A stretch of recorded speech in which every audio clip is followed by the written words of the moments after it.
글쓰기 먼저. 글쓰기 마무리 1시간 정도 해서 그 여러분 교재 205쪽 거기 학술적 글쓰기는 빠진다고 그랬죠? 네, 257이요. 아니 223부터 하는 거 아니에요?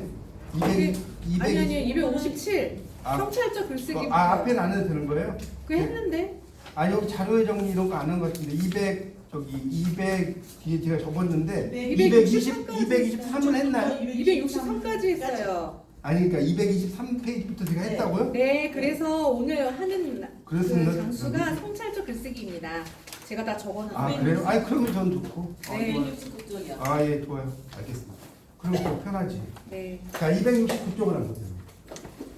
269쪽. 예. 자, 성찰적 글쓰기라는 거예요. 근데 성찰은 여기 보세요. 자신의 한 일을 되돌아보고 마음을 반성하고 살핀다 해서 성찰을 이제 영어로는 메디테이션이라고 써놨잖아요. 원래 이 메디테이션은 성찰이라는 뜻이 아니라 자 절에 이렇게 가보시면 아시겠지만 명상이라는 뜻이에요. 메디테이션. 우리가 선원이라면 혹시 불교 신자 있을지 모르겠는데 선원이라고 있죠. 참선하는 그. 네. 그걸 메디테이션 센터라고 해요. 이게 왜냐면 참선을 영어로 표현하기 어렵거든요. 이 명상하고 참선 좀 달라요. 참선은 내가 마음을 비운다는 마음까지도 비워야 돼. 그게 참선이야. 어려워야 돼. 보통 사람은 나 마음 비워야 되겠어 이렇게 하잖아요. 그게 아니라 참선은 내가 마음 비운다는 생각까지 비우는 거라니까. 근데 명상은 그냥 마음 비우는 거 좀 달라요. 어쨌든 메디테이션이라고 합니다. 그래서 영어로는 이제 이걸 뭐 리플렉션이 더 이런 걸 좀 정확한 표현 같아요. 명상은 약간 성찰한다는 건 리플렉션이란 말이 있거든요. 날 돌아본다 이런 뜻이 있는데 어쨌든 나를 올바로 인식하는 것이 상당히 중요하다 그런 이야기 써놨습니다.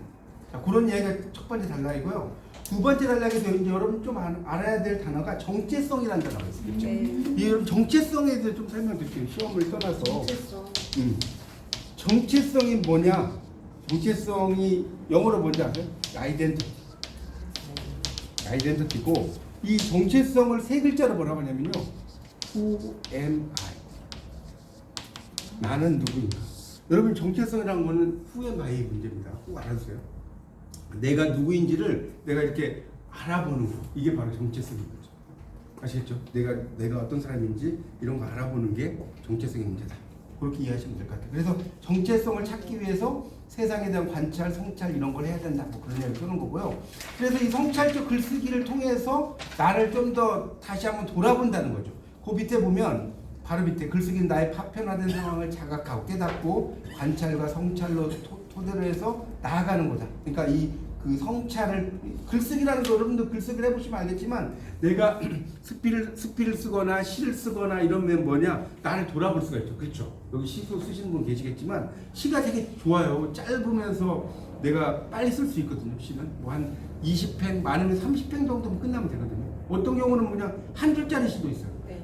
그 이회수 시인이 돌아가셨지만 이회수 작가가 그분이 지렁이라는 시를 썼어요. 지렁이 시가 한 줄이에요. 뭐냐면 도대체 내가 뭘 잘못했단 말입니까? 이게 시예요. 도대체 내가 뭘 잘못했단 말입니까? 이게 요즘 시예요? 근데? 예, 그러니까 요즘은 아닌데 한 10여 년 좀 됐나? 이거 이제 돌아가시기 전에 지렁이라는 살다가 돌아가셨어요? 돌아가셨잖아요. 이회수 시 작가님 돌아가셨어요. 태양이라고 이회수 작가. 냈어요? 예, 그러니까 도대체 내가 뭘 잘못했단 말입니까? 지렁이는 이렇게 밟으면 꿈틀거리기도 하고 약간 하층면을 의미하기도 하잖아요. 네네. 그러니까 이렇게 써버리는 거예요. 그러면 그게 한 편이에요? 시 예, 시 한 편이에요, 시 한 편. 이게 한 줄짜리 시도 네, 있다니까. 알겠습니다. 예, 그러니까 이렇게 시는 정말 다양해요. 시학엔 나중에 기회가 됐으면 해드릴게요. 어쨌든 그래서 자기를 돌아볼 수 있는 계기가 되는 것이 성찰적 글쓰기다. 그렇게만 여러분이 좀 알아두시면 좋을 것 같고요. 그 다음에 그 270쪽의 그 세 번째 단락을 보시면 그래서 이 사적 경험에 대한 성찰, 자각 이런 글쓰기는 다른 사람의 마음을 움직이고 깨달음을 준다는 거죠. 내 어떤 삶에 대한 성찰 이런 것들이 다른 사람을 움직인다 이런 정도만 알면 돼요. 여기 지금 인용문이나 그 밑에 있는 거는 몰라도 되고요. 그래서 이 성찰의 계기와 소재의 발견 271쪽으로 가면 그래서 이제 이런 발견 성찰을 하려면 뭘 해야 되냐? 꾸준한 글쓰기 습관이에요. 거기다 밑줄 때 꾸준한 글쓰기 습관을 들여야 됩니다. 여러분이 글쓰기는 이게 뭐 시를 쓴다, 뭐 수필을 쓴다, 소설을 쓴다 이러면 꾸준해야 돼. 이게 참 어려워. 여러분 뭐 시 써보거나 이렇게 해보시면 뭐 몇 편을 쓸 수 있어요. 몇 편 누구나 써. 누구나 쓰다가 아 내가 이거 왜 해야지 하고 뭐 안 하는 경우가 되게 많습니다. 그렇죠? 그러니까 정말 이 꾸준한 습관 이런 것들이 상당히 중요하다. 그것만 알면 좀 될 것 같고요. 자, 넘겨보세요. 자, 그래서 272쪽으로 좀 넘어가면 272쪽으로 넘어가면서 그래서 이제 두 번째 단락에 보시면 두 번째 단락에 변화를 찾아서 외부로 나서는 게 어려우면 새로운 상상과 가정을 하여 성찰의 계기를 마련할 수 있도록 할 수도 있다. 이런 말 나오죠. 그러니까 회사 입사하기 위해서 자기소개서를 써야 한다면 새로운 가족원을 맞이하게 돼 나를 소개한다면 먼 길 떠나서 뭐 말 남겨야 된다면 죽음을 앞두고 뭐 한다면 어찌할 것인가. 그렇죠? 새로운 상황에 대한 가정은 이렇게 해보는 거죠. 내가 지금 죽지는 않았어요. 내가 죽는다면 뭐 내가 죽은 이후에는 어떻게 될 것이란가라든가 여러 가지 쓰는 거예요. 여러 가지를 내가 뭐 부자가 된다면이라든가 이런 걸 여러분 스스로 한번 상상과 가정을 해서 써보라는 거죠. 정말 상상이라고 하는 것은 이루어질 수 있습니다. 그러니까 우리가 이걸 이제 교육학에서 뭐라고 하냐면 피그말리온 효과라고 들어보셨어요? 알아요. 피그말리온 이게 이야기. 간절히 원하면 이루어진다는 거예요. 내가 뭔가 간절히 원하면 이걸 피그말리온이라는 그 형상을 어떤 사람이 이제 형상을 만든 거예요. 여신을 만들었어. 근데 그 여신과 사랑에 빠져버린 거예요. 여신의 조각상, 여신은 아니고 여신의 조각상, 남자가. 그 여신의 조각상과 사랑에 빠지니까 신이 너무 애틋한 거야, 사랑하는 게. 그러니까 그 여신 조각상을 진짜 여자로 만들어줘. 뭐 그런 얘기거든요. 그러니까 피그말리온 효과라는 것도 있습니다. 그래서 그 다음에는 이제 새로운 외부 자극, 뭐 참신한 소재 이런 걸 통해서 글쓰기 하는 것도 좋다. 뭐 이렇게 써놨어요. 뭐 애니어그램 같은 거라든가 MBTI라든가 이런 걸 가지고 나의 어떤 성향을 분석하는 거 이런 것도 좋다는 거예요. 자기 성향이 어떤 것이고 애니어그램이 어떻고 이런 걸 말하는 겁니다. 자, 그 다음에 273쪽의 두 번째 단락의 첫째 줄 보세요. 관찰과 성찰의 대상이 되는 소재는 자신을 포함한 주변의 것이다. 그러니까 이 관찰과 성찰의 대상이 되는 소재가 주변의 것을 가지고 이제 하는 것도 상당히 중요하다는 겁니다. 나의 그 내용만 있는 게 아니라 내 주변의 문제들 이런 것들을 쓰는 게 좋아요. 그러니까 우리가 성찰이라고 하는 것 자체는 우리가 나만의 문제만 여러분 생각할 수 있는 그게 아니에요. 예를 들어서 그 어떤 작가는 그런 거예요. 내 친구의 아버지가 돌아가셨어. 근데 아버지가 돌아가셨는데 염을 해요. 그럴 수 있죠. 염을 하면서 자기 아버지의 죽음을 떠올리는 거예요. 그런 시가 있어요. 그런 시들. 그러니까 그걸 시는 이렇게 약간은 뭐라고 그러죠? 내가 실제로 경험을 안 했다고 해서 썼다고 해서 틀려요, 안 틀려요? 안 틀려요. 그걸 막 따지는 게 아니에요, 법적으로. 그렇지 않나요? 법적으로 따지는 게 아니거든요. 그래서 그거는 자기의 어떤 말로 여러분이 쓸 수 있다. 그런 정도로 이해하시면 되고요. 자, 성찰적 글쓰기의 방식이 있습니다. 성찰적 글쓰기의 방식에 여러 가지가 있다. 자, 그럼 이제 첫 번째는 사적인 기록, 일기, 다이어리. 여러분이 매일매일 쓰는. 일상에서 체험하고 느낀 걸 성찰하고 자유롭게 정리. 여러분 이제 초등학교, 중학교 뭐 이럴 때 다 일기 쓰셨잖아. 막 쓰다가 이제 못 쓸 게 없으면 다시 일주일 전거 쓰고 그러다 혼나고 막 그러잖아요. 그래서 일기라는 건 정말 개인적인 기록이에요. 그러니까 일기라는 게 정말 옛날에 썼던 건데 지금 뭐 그게 찾기 힘들잖아요. 근데 그런 걸 가지고 있으면 정말 그 좋은 기록입니다. 그런 것들을 가지고 뭐 책을 낼 수도 있고 뭐 그런 것들이 상당히 많습니다. 그런 이야기고요. 특히 이제 여기서는 뭘 썼냐면 유대인 학살에 대한 여러분 안나의 그 일기라고 있죠. 안내의 일기. 그 275쪽에 보시면 이제 그런 이야기 나와요. 그래서 역사적으로도 이제 그런 것들이 있다는 걸 써놨어요. 그 밑에 쭉 내려가는 네 번째 줄, 다섯 번째 줄에 유대인 학살 뭐 이런 거 나오죠. 네. 2년 넘는 은둔 생활하면서 쓴 안내 그 프랑크의 일기 이렇게 나왔잖아요. 안내 일기. 이게 완전히 인종주의 참혹함의 어떤 기록이고 또 이순신 장군의 난중일기라는 말 있잖아요. 난중일기 어지러울 난자잖아요. 그때 쓴 것들도 지금 이제 그 당시의 상황을 볼 수 있는 자료가 된다. 자, 특정인과의 소통. 자, 개인적인 편집이라고 해도 공감할 만한 성찰을 담고 있을 때는 사적인 관계를 넘어서 공감을 자아낸다는 거예요. 뭐 이제 보면 형수님께 해가지고 쭉 써놨잖아요. 세모 해가지고 여기 보니까 신영복 창문과 문 해가지고 감옥으로부터의 사색. 되게 신영복 이번에 글이 되게 유명한 것들이 많거든요. 감옥으로부터의 사색이라는 그 글이 있어요. 처음처럼. 예. 그래서 여기에도 이제 276쪽을 보시면 신영복이 통역당 사건으로 20년간 감옥에 투옥됐어요. 죄가 없는. 그래서 쓴 옥중 서간 중에 하나고요. 필자 형수에게 쓴 글이지만 첫 문장과 마지막 문장의 사적인 인사말을 제외한다면 감옥 생활에 대한 단상 읽어보면 제가 이제 시간 관계상 안 읽는데 이게 완전히 그 감옥에 대한 이야기들이 쭉 나옵니다. 그런 건 여러분이 읽어보시면 돼요. 예. 자, 자전적 수필이라고 하는 것은 말 그대로 나의 실질적인 이야기들을 가지고 이제 쓰는 게 자전적 수필인데 그 밑에 276쪽의 마지막 단락 보세요. 기억의 편린. 편린이라는 건 쉬운 말로 조각이라고 써요. 조각.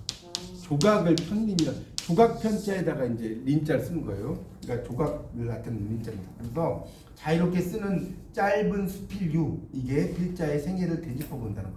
그러니까 이런 것을 자전적 수필. 그러니까 수필은 약간 내 이야기를 쓰긴 하지만 약간 가식적인 게 들어갈 수 있거든요. 맞죠? 그런데 자전적 수필은 실질적으로 내 이야기를 위주로 쓰는 거예요. 그걸 우리가 자전적 수필이다 이렇게 이해하시면 됩니다. 그런 내용인가 여기 보면 방서경에 거기 밑에 5번 나오죠. 삶과 글쓰기 같은 경우가 이제 그런 예다.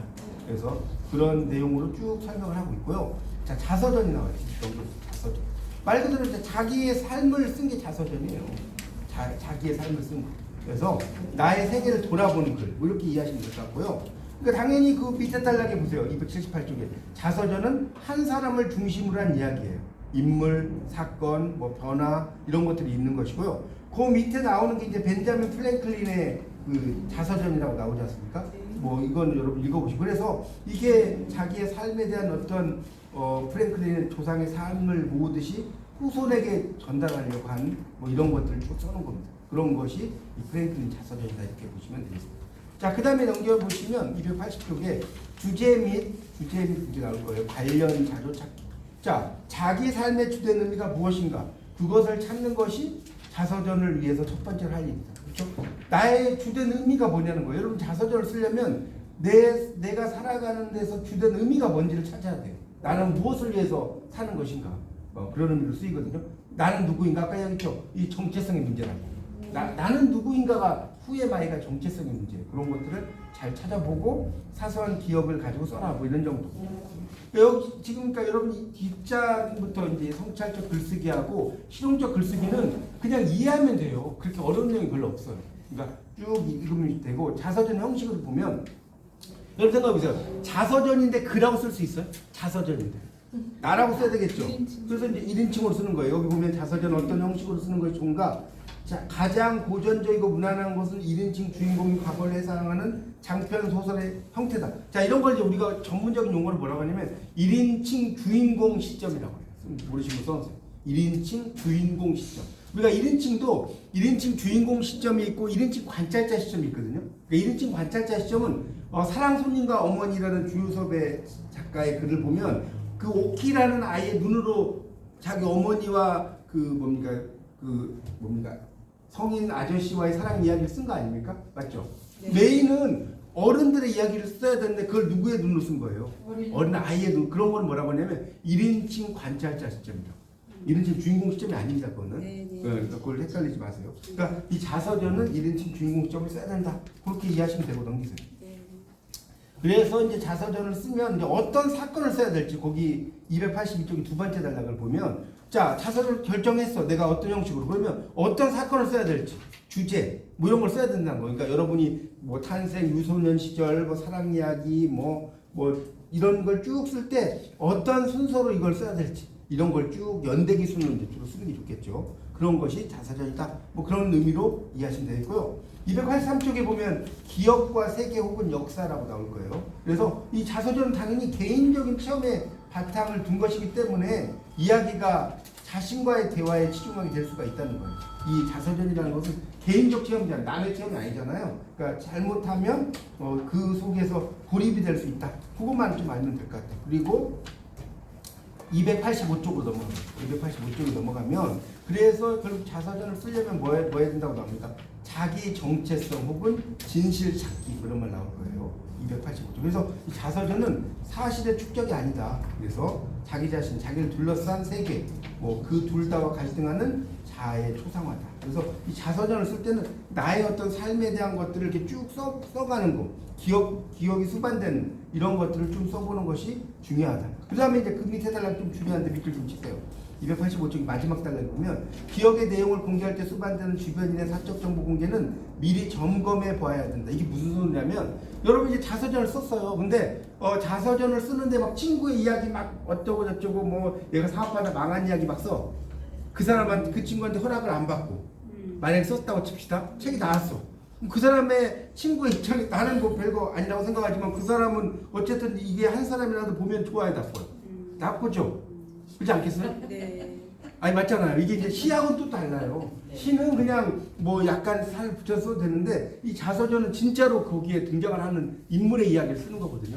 그래서 그럴 때는 뭐예요? 사전에 당연히 뭐 해야 돼요? 동의를 받아야 되지. 그렇지 않겠어요? 그러게요. 아니 생각해 보세요. 내가 기껏 뭐 자서전은 다 500만 원 들여 썼어. 야 나 이거 못 보겠어. 이거 뭐 그럼 어쩔 거예요? 그러면 500만 원 날라가는 거지.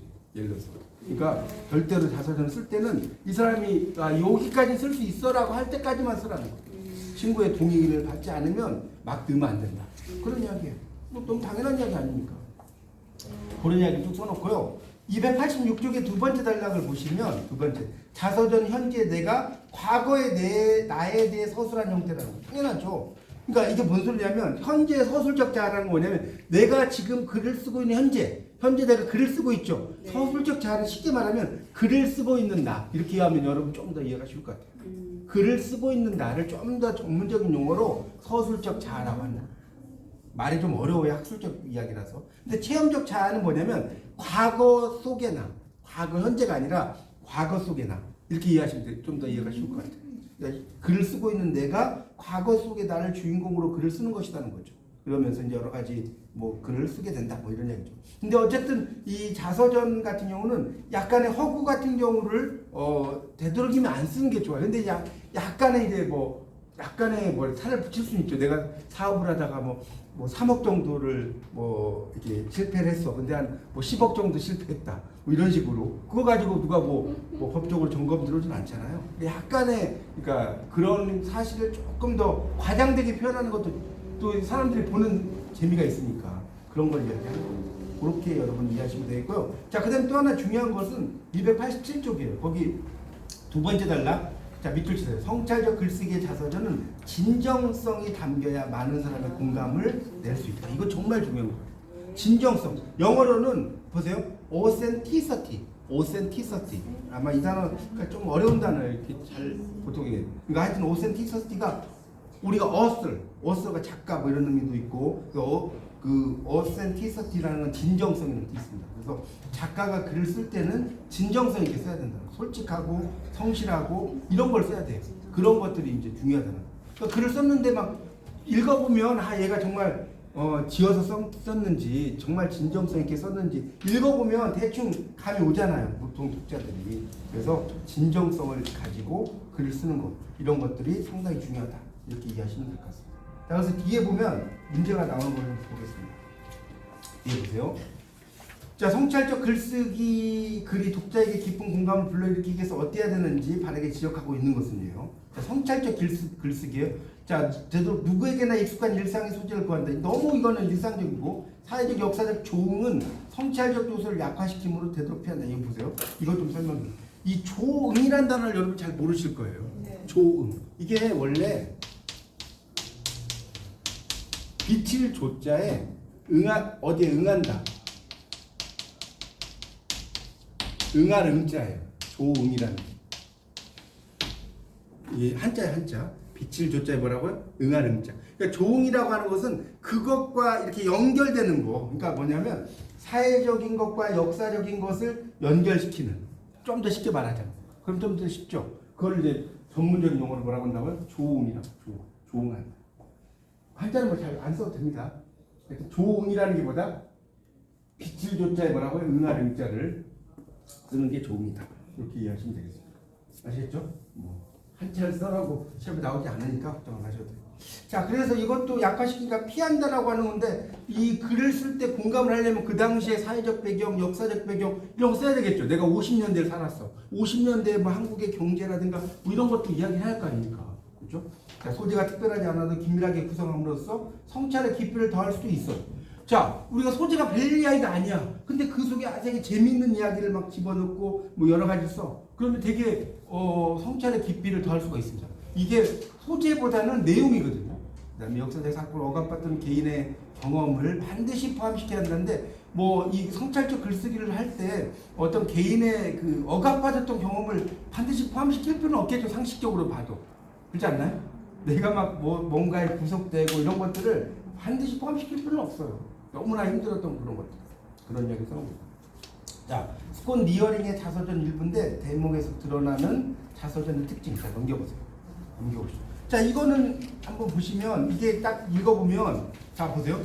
한번 좀 읽어볼게요. 1902년에 왓슨 스쿨에 입학한 지 15해 만에 나는 학교와 직장이 쫓겨나 혼자 몸이 되었다. 학교에서는 학위 수여식과 함께 새 학기가 시작되는 시기를 졸업 시즌이라고 한다.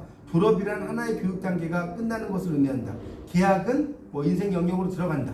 쭉 써놨죠. 그래서 그 밑에 보세요. 이 15해의 시간이 나에게 어떤 영향을 미쳤는가? 나는 무엇을 배웠는가? 막 이렇게 써놨잖아요. 그걸 다 읽을 필요는 없어요. 넘겨보세요.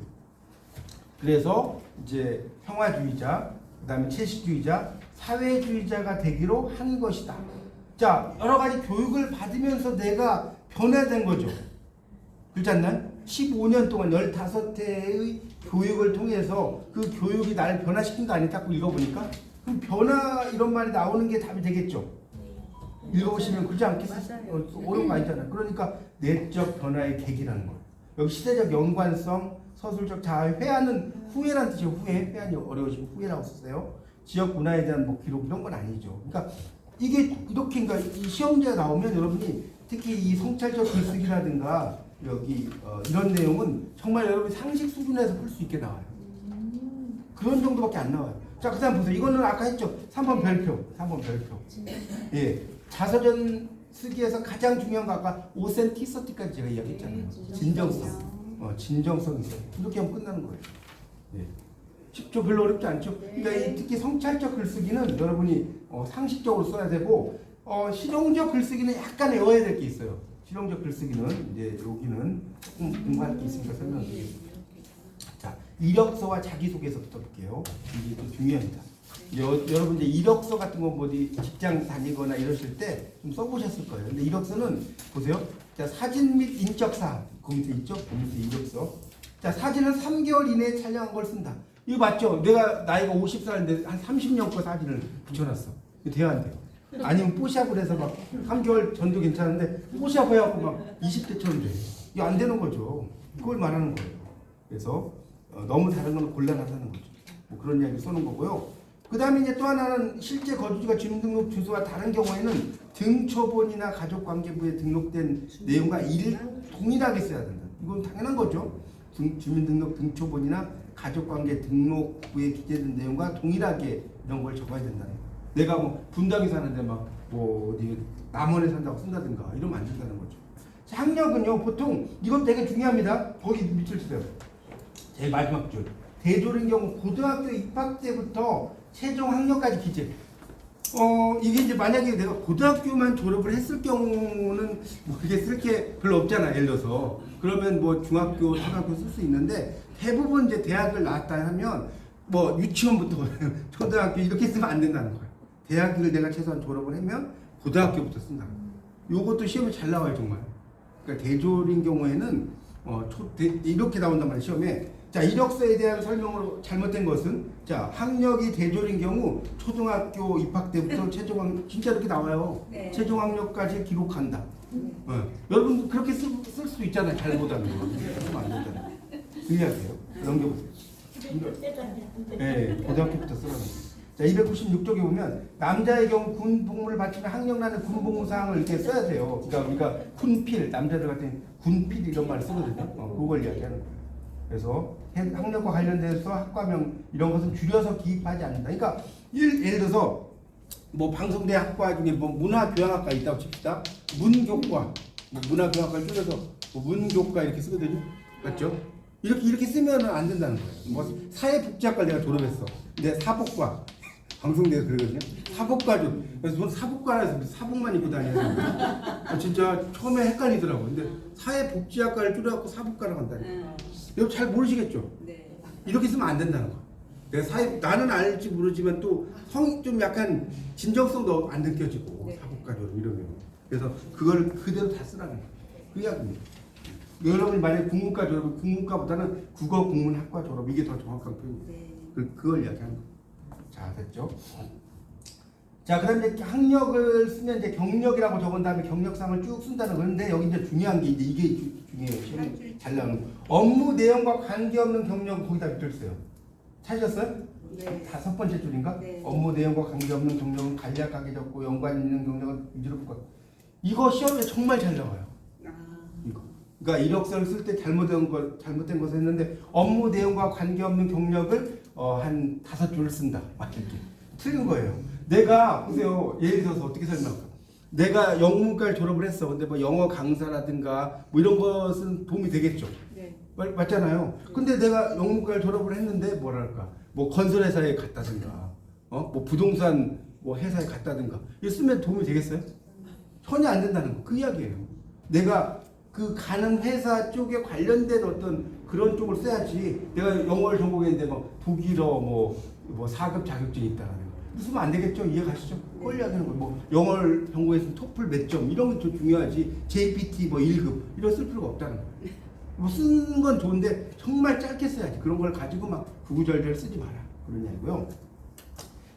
여러분 이제 이력서 같은 거는 참 좋은 거예요. 이거 알아두면. 그래서 자, 특기사항에는 자격증, 면허증 이런 걸 기록하는데 국가가 공인한 자격증만을 기재하며 이력서 이게 여러분 요즘 사설 자격증이 엄청 많아요. 네. 뭐 무슨 뭐 생활지도사 몇 급 뭐 저도 그런 거 사설까지 하면 30까지 될 것 같아요. 엄청 많아요. 그걸 다 쓰면 안 된다. 국가 공인된 뭐 자격증들이 있거든요. 국가에서 인정되는 자격증 그런 것들을 쓰는 거예요. 이해가시죠? 네. 그런 걸 이제 쓰라는 겁니다. 근데 만약에 비공인 자격증이라고 하더라도 회사의 업무와 관련된 자격증은 쓸 수 있겠죠. 그러니까 업무에 관련된 건 다 빼라 이거예요. 네. 또 상번에 관련돼서도 이제 수상 경력 있으면 뭐 적는 게 좋겠죠. 이게 상번은 중요한 게 벌은 쓰면 안 좋아. 당연한 거죠. 내가 막 어디 가서 회사 뭐 1개월 다녔는데 그만뒀어. 이런 건 안 써야 돼. 네. 그렇지 않나요? 뭐 회사 이 사람 되게 성실성이 없나 보다 이렇게 본다는 거예요. 하여튼 여기 나오잖아. 아르바이트, 동아리 이런 거는 쓰는 게 좋지 없다. 자, 마무리 기타. 그래서 내용과 다름없음 이런 식으로 써야 된다. 그리고 그 밑에 보면 인사서식에 전화번호 이런 게 없으면 한쪽에 자신의 연락처를 기입하는 것도 잊지 말아요. 왜 그러냐면 나중에 전화가 와야 되는 전화번호를 모르면 어떻게 연락합니까? 그런 걸 쭉 써놨어요. 그리고 이제 봉투에 넣을 때는 홍길동 인사부장님께 홍길동 기아라고 쓰면 된다는 거예요. 여러분이 하나 또 이게 글을 쓸 때 잘못된 것 중에 하나가 뭐냐면요. 한국 사람들은 너무나 친절해가지고 홍길동님 귀하 이렇게 많이 써요. 여기까지. 여러분도 아마 그렇게 쓰지 않아요? 홍길동님 귀하 이렇게 쓰면 절대로 안 돼요. 왜냐면 이 귀하란 말 자체가 존칭이기 때문에 이 님이라는 걸 쓰면 안 됩니다. 근데 이렇게 써요 정말. 아마 여러분도 써보신 적이 있을 거예요. 맞아요. 그 다음에 이제 또 하나는 이제 단체에 보낼 때는요, 인사과 기중이에요, 기중. 이 단체라는 게 하나의 무리에게 보내잖아요. 그럴 때는 인사과인데 기하라고 할 수는 없잖아요. 이해가시죠? 네. 인사과는 하나의 단체이기 때문에 그럴 때 이제 기중이라는 걸 쓴다는 것을 알아두시고요. 자, 오른쪽 보세요. 이력서 주의. 여기 이력서 주의사항이라고 나오잖아요. 이거는 별 3개 쳐놓으세요. 나 이력서 작성 시 주의사항 별 3개. 여기는 아마 무조건 한 문제가 나와요. 이 여기서 특히. 이력서 작성 시 주의사항 정말 중요합니다. 하나씩 볼게요. 이거는 시험 나오는 거라. 자, 무엇보다도 주의할 점은 허위 사실이나 과장된 내용이 기재되어서는 안 된다는 거. 내가 막 서울대학교를 안 나왔는데 막 서울대학교 무슨 과 졸업 이렇게 쓰면 이거 공문서 위조죄가 돼버리는 거예요. 맞죠?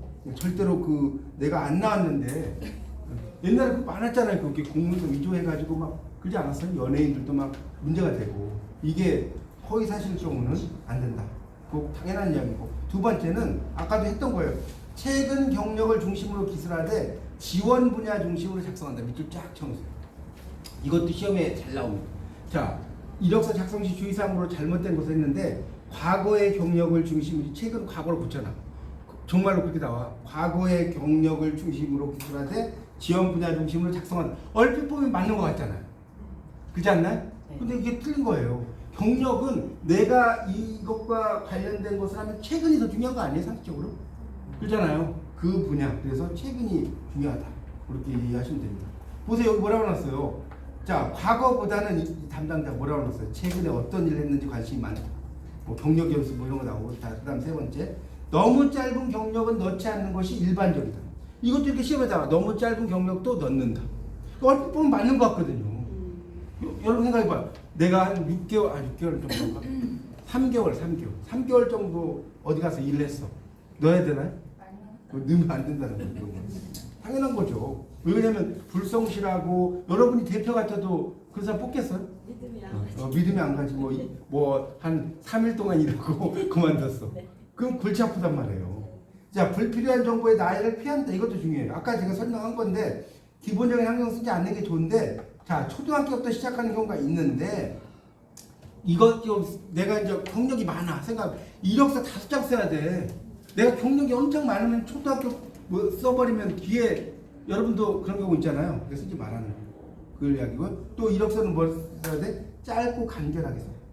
이력서를 쓰는데 막 2장, 3장을 넘어가서는 안 된다는 거예요. 세부사항은 짧고 분명하게 이렇게 쓰는 것이 중요합니다. 자, 그렇게 쓰시면 돼요. 저도 이제 최근에 어디 단체에서 좀 이제 영어 강의 좀 뭐 단체가 이제 이야기하고 비밀이고 그 해달라고 해서 이제 이력서를 쓰는데 저는 이제 막 뭐 학과도 많고 쓰려면 3장 걸려 3장. 그러지 않겠어요? 그래서 이제 막 줄여가지고 이제 핵심적인 것만 이렇게 그냥 저는 그냥 그 썼는데도 많더라고요. 그래서 근데 거기서 또 한 장으로 줄여달라고 하더라고요. 그래서 최대한 할 건 빼고 이렇게 줄여는 적이 있는데, 하여튼 이력서는 하여튼 중요한 것은 관련된 내용들만 쭉 쓰시면 돼요. 그렇죠? 내가 만약에 이런 이야기, 제가 여러분에게는 그 이야기를 안 했는지 모르겠는데, 제가 타로, 뭐 사주, 명리학, 점성 이거 다 공부했어요. 나중에 기회 되면 받을. 저희도 받을 수 네, 있어요. 나중에 자, 전주 가서 받을게요. 근데 어쨌든 중요한 버스 안에서 받으시면 되니까. 나중에인데 문제는 내가 뭐 영어를 강의를 해. 강의하는데 뭐 타로 2급 자격 이거 써야 돼? 그거 쓰면 안 된다는 거예요. 내가 이제 그쪽에 상담사라든가 이런 쪽을 하면 그쪽을 쓰겠죠. 네. 무슨 말 이해가시죠? 네. 그러니까 내가 관련이 없는 걸 쓰는 것은 별로 좋지 않다는 거예요. 그 이야기거든. 자, 그다음에 영문 이력서. 여기서도 이제 시험에 잘 나옵니다. 여기 있는 것들 다 시험에 나올 수 있는 문제들이에요. 자, 영문 이력서. 자, 거기 299쪽입니다. 거기 보면 거기 이력서에 298쪽 가보세요. 쫙 보니까 고등학교부터 썼잖아요. 맞죠? 네. 대학교 봐요. 여기 아까 말씀드린 국문과 입학 이렇게 안 쓰잖아. 국어, 국문학과 정말 맞죠? 이렇게 쓰는 거예요. 이렇게 쓰는 게 정확한 표현이에요. 자, 그다음에 오른쪽 영문 이력서. 자, 영문 이력서도 별 3개 쳐놓으세요. 영문 이력서도 별 3개. 이력서는 이제 국문 이력서도 있고 영문 이력서도 있어요. 제가 이제 영문 이력서 써본 적이 있거든요. 그러니까 이거는 이제 어떨 때 제가 썼냐면 외국인들이 이제 왔어. 외국인들이. 근데 외국인에게 제가 영어로 막 최근에 경제 흐름이라든가 뭐 이런 걸 이야기할 수가 있어. 그럴 수 있죠. 저도 영문학 박사니까. 그러면 그걸 쓰면 외국인들이 이 사람이 한국어를 쓰면 못 알아보잖아요. 그렇지 않겠어요? 영어로 써야 돼, 영어로. 그럴 경우가 있어요, 영문 이력서는. 뭐 여러분 영문 이력서까지 뭐 이렇게 쓰실 필요는 없을 건데, 이제 저 같은 경우는 그런 경우가 있었어요. 하여튼 영문 이력서는 국문 이력서와 규격화된 양식은 없는데, 그렇다고 해서 마음대로 쓸 수 있는 건 아니다. 자, 여기서부터 잘 보세요.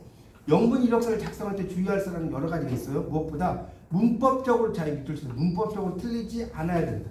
내가 영어를 가지고 이렇게 쓰는데 만약에 이런 거야. 영문 이력서를 쓸 때는 내가 다 썼어. 영어 전공자라도 썼어도 누구한테? 네이티브 스피커가 주변에 있거나 이러면 그 사람들한테 반드시 뭘 받아야 돼? 컨펌을 받아야 돼. 제가 영어 책을 3권 썼어요. 제가 책을 한 5권에 번역서가 7권 썼는데 영어 책을 3권 썼어요. 제가. 네이버에서 제 이름 검색해보세요. 제 책들 다 나올 거예요. 근데 영어 책을 3권 썼는데 처음에 막 저는 이게 많다고 생각했었어. 근데 제 아는 분이 이제 그 외국인인데 교수가 있어요. 아주대학교. 그래서 그분한테 이게 컨펌을 해요. 저는 별로 틀린 게 없다고 생각했는데 이거 고쳐야 될 게 한 10장 왔어요. 10장. 이거는 잘못됐고 이거는 이렇게 쓰면 안 되고 막 대문자를 쓴다 소문자를 쓰고 뭐 이런 게 있어요. 그런 것들이 빼곡하게 왔더라고요. 그러니까 반드시 문법적인 것은 내가 뭐 영어 박사라고 해서 되는 게 아니라 그걸 반드시 원어민한테 그걸 받아야 된다. 그 이야기입니다. 자, 경력과 학력은 최근부터 과거로 거슬러 올라가는데 뭐 휴학이지 이런 거는 확실하게 적는다는 거예요. 네, 그랬을 때는. 또 경력에는 무슨 일을 담당했고 어떤 실적을 올렸는지 중점적으로 쓰라는 거예요. 좀 더 영문 이력서가 구체적이에요. 보시면 알겠죠? 좀 더. 그리고 특히 본인의 경력이 회사의 채용과 분야 정확하게 일치할 경우에는 경력을 구체적으로 기술한 employment highlight를 작성한다. 이게 우리말로 번역하면 employment 하면 고용이라는 영어고요. 그 고용을 영어로 employment라고 하고요. 하이라이트는 뭐 우리말로 이제 번역하면 이제 높은 곳에서 이제 그 조명을 이렇게 위에서 쏘잖아요. 연극 배우들이 공연할 때 위에서 이렇게 아래로 빛을 쏘는 걸 하이라이트라고. 하이 높은 곳에서 빛을 쏘았다. 맞죠? 그러니까 이걸 이제 우리말로 번역을 하기는 좀 힘들어요. 그러니까 우리말로 굳이 뭐 번역을 한다면 뭐 고용에 대한 뭐 특징이라든가 중요한 사항 이런 정도로 번역할 수 있겠죠. 그걸 작성하는 거고요. 학력은 무엇을 전공했고 성적이 어땠고 전공 부전공 외에도 희망 직종 뭐 이런 것들 쓰는 것이 좋다는 겁니다. 그 다음에 아까도 얘기했죠. 업종이나 업무에 관련된 전문 용어의 사용은 피하되 써야 할 경우는 쉬운 말로 이게 풀어 쓰는 것이 중요하다. 이런 것들도 알아두시면 좋겠습니다. 그리고 약어를 사용하지 않는다는 거. 전자우편을 보낼 때는 하일 형식. 약어를 이렇게 쓰면 안 된다는 거. 어떤 걸 쓸 때 줄여서 쓰는 건 안 좋고 그 의미를 다 이렇게 써주는 게 좋다는 거예요. 예를 들어서 뭐 내가 AI가 있다 만약에 그러면 AI 이러면 뭐 우리가 이제 Artificial Intelligence의 약자가 있거든요. 인공지능 이런 것도 이제 되도록이면 약어보다는 원문을 쓰는 게 좋다. 원글을. 그다음 퍼스널 데이터는 개인 정보거든요. 자, 이름, 주소, 전화번호 이런 거 다 쓰고요. 국가번호와 지역번호도 적는다. 지금 299쪽에 1번 퍼스널 데이터 보고 있습니다. 또 생년월일은 월, 일, 연도 순으로 적는다. 여러분 이제 여기서 좀 알아두셔야 돼요. 생년월일이 왜 월, 일, 연도 순이냐? 영어는 여러분 이제 알아두실 게 우리나라 말은 우리말과 영어의 차이점이에요. 자, 우리말은 어때요? 경기도 분당시 경기도 성남시 분당구 뭐 청설마을 이렇게 가죠. 우리말 모르죠? 그러니까 큰 것부터 작은 걸로 가잖아. 그렇죠? 근데 영어는 뭐 사보셔서 아시고요. 작은 걸 먼저 쓰고 쭉 해서 큰 걸 쓰라. 이걸 이야기하는 거예요. 그러니까 이런 것도 시험 문제 내기 딱 좋죠. 만약에 여러분의 여러분 별로 영어가 안 친한 분들은 영문 이력서 작성에 대해서 잘못된 것을 했어요. 생년월일은 연도일 월순으로 적는다. 이것도 몰라고 딱 맞았어. 그래서 채점을 하니까 햇빛이 비쳐. 집에 가니까 비가 와. 그래서 안 맞았어. 진짜 그런다니까. 이게 영문 이력서를 잘 모르시는 분들 여러분 다 알고 계세요. 영어로 쓸 때는 반드시 작은 걸 먼저 쓰고 큰 걸 씁니다. 뭔 말 이해가시죠? 그걸 이야기해요. 자, 그 다음에 이제 본적이나 이런 걸 쓸 때는 이렇게 쓴다는 거고요. 필요치 기사 쓸 때 가능한 거 쓰고. 그 다음에 이제 결혼 여부 같은 경우는 여기 보세요. 300쪽이 나오는데 메리드 하면 이게 결혼했다는 뜻이에요. 메리드. 영어로 메리드 정도는 알죠? 메리드 결혼했다는 거고 싱글은 뭐예요? 미혼이죠. 미혼. 싱글. I'm single 하면 나 미혼이야. I'm married 하면 나 결혼했어. 그 다음에 메일은 남자, 피메일은 여자. 이런 걸 이야기합니다. 그래서 여러분이 이제 여권 같은 것도 일을 할 때 이제 메일, 피메일을 갖고 이게 M이나 F로 이렇게 쓰기도 하잖아요. 하여튼 그걸 말하는 거예요. 자, 에듀케이션 학력인데 최종 학력만을 기재하는 게 보통인데 대학원, 유학 등이 있으면 최근부터 과거로 거슬러 올라가면서 기재한다는 거예요. 졸업 연도, 학교 학위명을 적고 필요에 따라 부전공을 적을 경우에는 이렇게 쓴다는 건데 여기서 이제 또 중요한 것은 이게 또 중요해요. 영문 이력서 조금 우리가 이력서가 좀 달라요. 여기 뭐라고 나왔어요? 대학원이나 유학 등이 있다면 최근부터 과거로 거슬러 올라가면서 기대한다. 뭔 말인지 알겠죠? 대학원이 뒤에 있잖아요. 최근에. 그러니까 대학원을 먼저 쓰면 처음에 딱 본 사람 이 사람 대학원에서 뭘 공부했네 하면 어때요? 뭔가 주의가 가겠죠. 관심이 가겠죠. 뭔 말인지 이해가시죠? 그리고 여기 보면 졸업 예정 난 뒤에 괄호를 사용해서 Minor of Korean Literature. 이게 뭐냐면 마이너라는 게 부전공이라는 뜻이에요. 영어에서 잠깐 알려드릴게요. 메이저가 있고 마이너가 있어요. 메이저하고 마이너. 그러면 물론 이제 메이저가 뭐 주요한 뭐 소수의 이런 뜻도 있지만 전공, 부전공 이렇게 쓰이거든요. 그러니까 요 정도는 뭐 시험을 떠나서 알아두면 좋잖아요. What's your major? 여기 전공이 뭐야?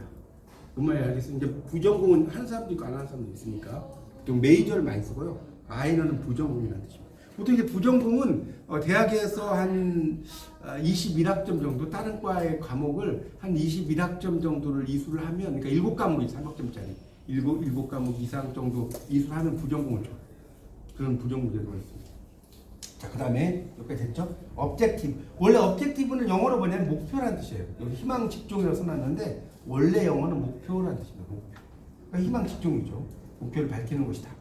이런 것이고요. 적성과 전공을 살 수 있는 거, 그러니까 나는 이런 분야, 내가 내가 신문 방송학을 전공했으니까 나는 기자 뭐 이런 걸 해서 이런 쪽에서 내가 공부한 것을 펼쳐 보이고 싶습니다. 이러면 훨씬 더 좋지 않겠어요?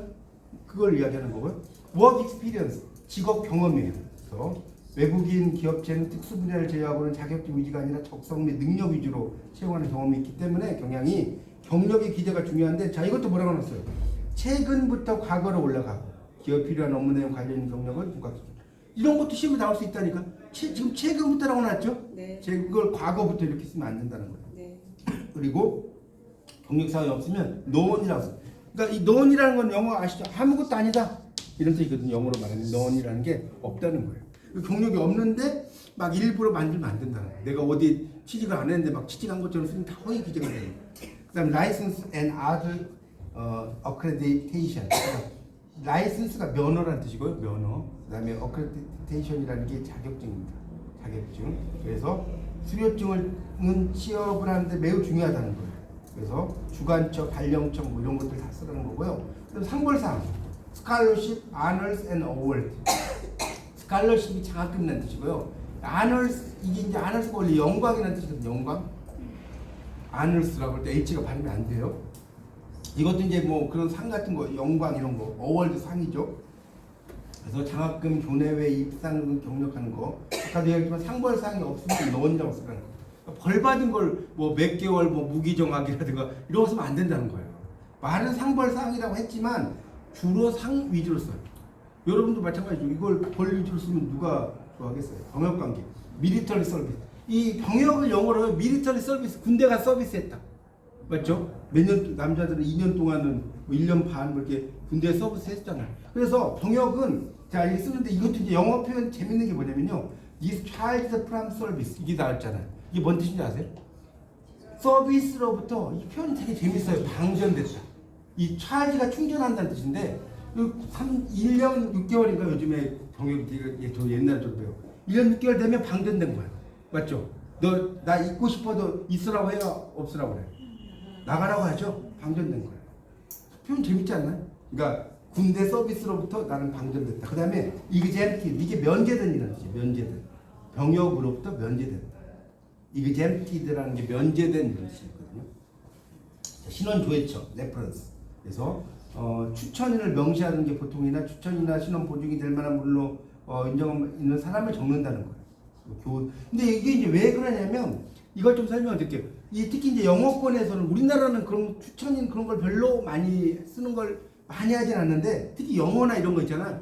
이런 거 추천인 이런 거 되게 많이 써요. 제가 이제 글을 쓰려고 이제 어떤 작가님하고 좀 약간 그분한테 그 책 같은 것에 대해서 이렇게 컨펌을 받은 적이 있었는데 이분이 어떤 일이 있었냐면 한 분이 이제 미국에서 그 대학교를 나왔어요. 상당히 좋은 대학교. 근데 이제 초등학생들을 영어를 가르쳐 학원에서. 근데 초등학생 영어를 가르친다니 우리 우습게 생각하잖아요. 근데 초등학교에서 막 토플, 토익 뭐 오만 걸 다 가르치는 거예요. 우리 강남에 여러분 장난이 아니더라고요. 저는 그때 알았어요. 근데 그 어머니들이 뭐라고 하냐?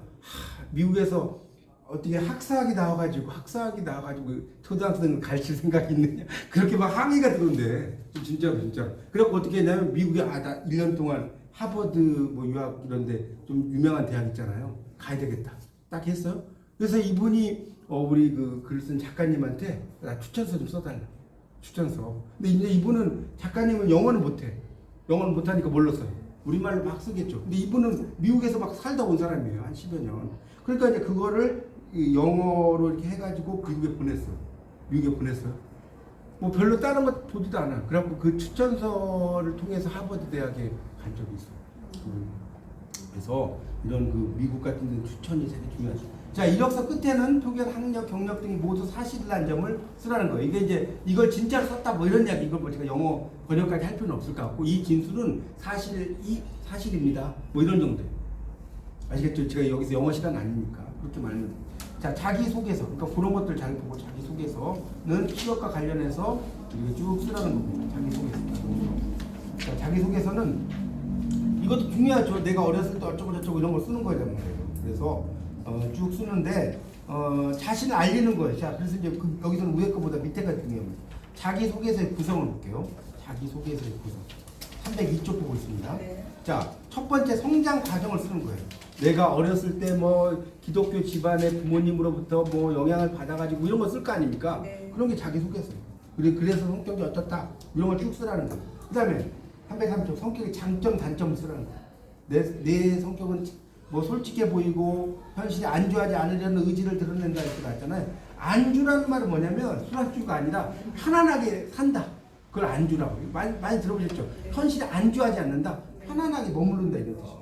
그런 의지를 드러낸다는 거고요. 지원 동기, 입사 후 포부 이런 것도 쓰고. 자, 자기소개서 작성 시 주의사항. 자, 여기서도 마찬가지예요. 여기 별 3개 쳐보세요. 자기소개서 작성 시 주의사항도 시험에 거의 경년으로 한 번씩 나와요. 2년에 한 번씩. 그러니까 이 자기소개서 작성 시 주의사항이 나오면 이력서가 안 나올 수도 있고 이력서가 나오면 이런 식으로. 그래서 하는 게 자, 차별화된 자기소개서를 쓴다. 이건 다른 거 볼 거 없어요. 첫 줄이 중요해요. 첫 줄이. 자, 지금 303쪽 밑줄 주세요. 차별화된. 그러니까 남들이 쓰지 않는 것들을 쓰는 것이 상당히 중요하다는 거예요. 남들과 좀 다르게. 그걸 이야기하는 겁니다. 이 딱 보이게 되니까. 자, 두 번째 뭐라고 나왔어요? 지원 분야와 관련된 내용 및 장점을 중점적으로 기술한다. 뭐 당연한 거죠. 지원 분야 밑줄 치세요. 그다음 넘겨보세요. 나머지 읽을 필요 없어요. 자, 3번 간결한 문장으로 쓴다. 이것도 중요해요.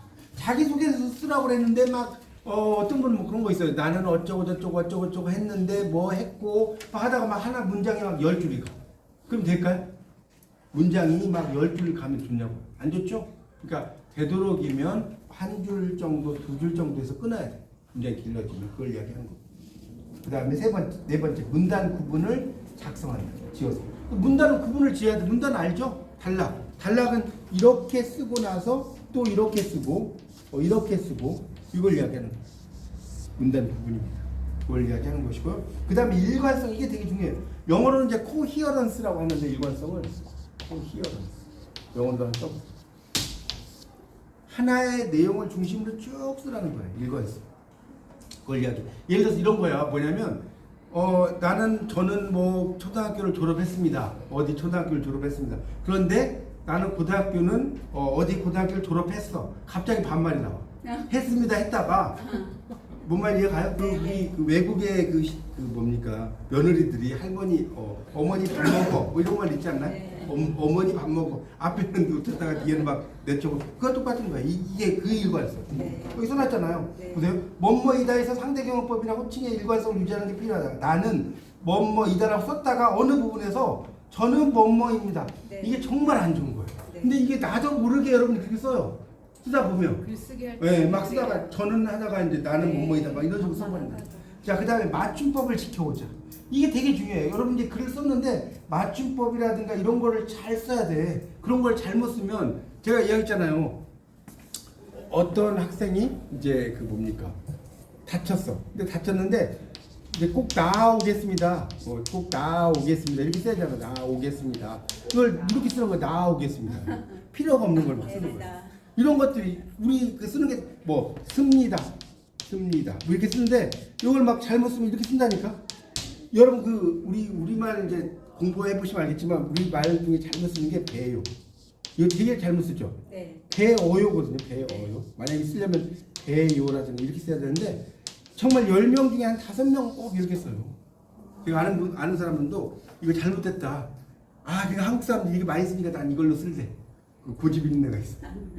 맨날 고쳐주라고 해도 이렇게 쓰더라고. 그러니까 이런 것들을 모르는데 아는 척하면 쓰면 안 되다. 아시겠죠? 네, 그러니까 요즘은 이제 씁니다 이렇게 쓰죠. 하겠습니다. 하여튼 그래서 이런 것들을 그리고 이제 유행어, 방언, 통신용어 막 글을 썼는데 저를 꼭 뽑아주시면 좋겠습니다 이렇게 막 이렇게 써놓은 이해가요? 네. 있으면 좋아할까요? 좋아하지 않는다는 거예요. 그런 걸 이야기하는 거예요. 자, 편집글. 자, 편집글 306쪽입니다. 이제 거의 다 끝나가요. 편집글의 형식. 자, 여기 1번 편집글의 형식 별 3개 쳐놓으세요. 여기서 시험 문제가 하나씩 나와요. 편집글의 형식. 자, 이제 하나씩 볼게요. 일반적인 편집글의 형식이 다음과 같다. 1번부터 7번 있을 거예요. 요거를 네모하고 별표 하나 쳐놓으세요. 1번부터 7번. 자, 1번, 7번 볼게요.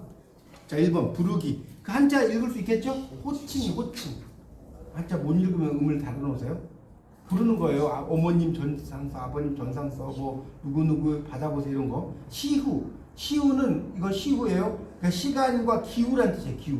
그러니까 뭡니까 더운 여름에 뭐 몸 건강히 잘 지내십니까 이런 거 있잖아요. 네. 그런 걸 이야기하는 거예요. 막 어렵게 쓸 때 막 기체후 일양 망당 아홉시며 뭐 어려운 말 쓰는 그렇게 쓸 필요는 없고 뭐 그런 걸 이야기하는 거예요. 문안을 하는 거예요. 제가 뭐 누구에게 문안을 여쭙니다. 그 다음에 이제 저는 어떻게 지냅니다를 써야 할 거 아니에요. 그리고 나서 용건, 사연, 그다음에 작별 인사, 날짜와 서명 이런 순서로 글을 쓰라는 겁니다. 그래서 이제 오른쪽에 부르기부터 나오는 거예요. 자, 부르기부터 보세요. 뭐 누구누구 선생님께 올립니다. 누구누구 전상서 뭐 이렇게 써놨죠? 회사는 기중. 자, 넘기세요. 시후. 봄, 여름, 가을, 겨울 절기 이야기하는 거 쭉 쓰는 거예요. 그 다음에 문안. 안부를 묻는 거예요. 요즘 뭐 건강은 어떠십니까? 라든가 뭐 평안하십니까? 라든가 자기 안부. 저는 어떻게 잘 지내고 있습니다.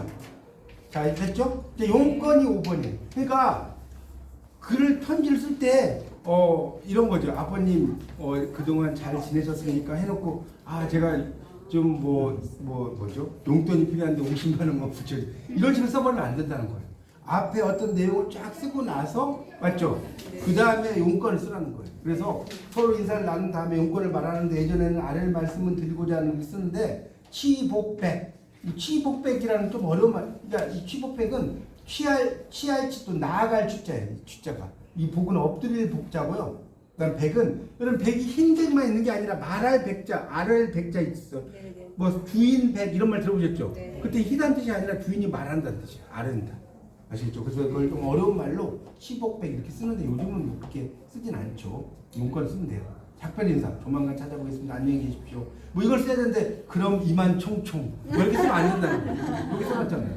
여기 다음에 잘 지내시겠는데 이만 총총과 같은 약식 인사말을 쓰기도 한다는데 이거는 그렇게 그러니까 정말 친한 친구는 쓸 수 있겠지. 네. 친한 친구인데 내가 막 뭐 할아버지나 아버지한테 써야 되는데 그럼 이만 총총 이러면 안 된다는 거예요. 그다음에 날짜 서명 같은 것도 언제 어떻게 뭐 썼다는 걸 쭉 쓰라는 소리입니다. 그렇게만 알면 되겠고요.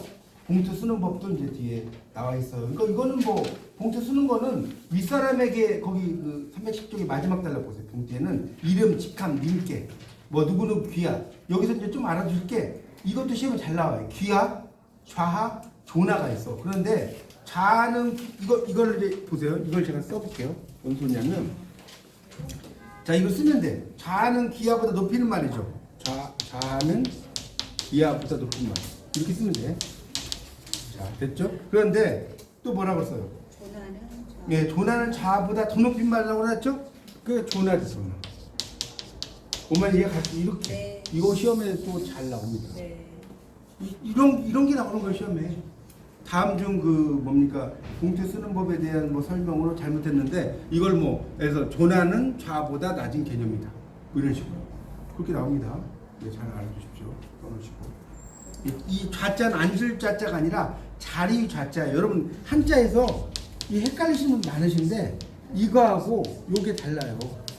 요게 앉을 좌자고 요건 자리 좌자예요. 그래서 이게 얼핏 보면 이거 앉을 좌자로 알고 계시잖아요. 그게 아니라 자리 좌자 이게 앉을 좌자. 아시겠죠? 이렇게 이해하시면 돼요. 그런 걸 알아두시면 돼요. 전자우편 이메일도 이제 쭉 나오는데 이메일은 자 요것만까지 하고 좀 쉴게요. 이제 다른 건 볼 거 없고요. 313쪽. 자 여기서도 이제 한 문제가 나올 수 있어요. 자 이외에도 이메일 작성할 때 유의할 점으로 다음 같은 걸 들 수 있다. 여기다 별 3개 쳐놓으세요. 313쪽에 두 번째 단락에 이외에도 메일을 작성할 때 유의할 점은 다음과 같은 것이 있다. 그래서 자 1번 첨부 파일 있는 경우에는 첨부 파일의 내용을 간략하게 본문에 설명해 주는 것이 바람직하다. 여러분 첨부 파일 보낼 때가 있는데 아무것도 안 하고 첨부 파일만 보내면 안 된다는 거예요. 그러니까 아니 그럼 도대체 이게 뭐지? 스팸인가? 뭐 이렇게 볼 수 있단 말이니까 이러이러한 걸 쓰고 꼭 필요한 경우가 아니면 파일 첨부를 하지 않는다.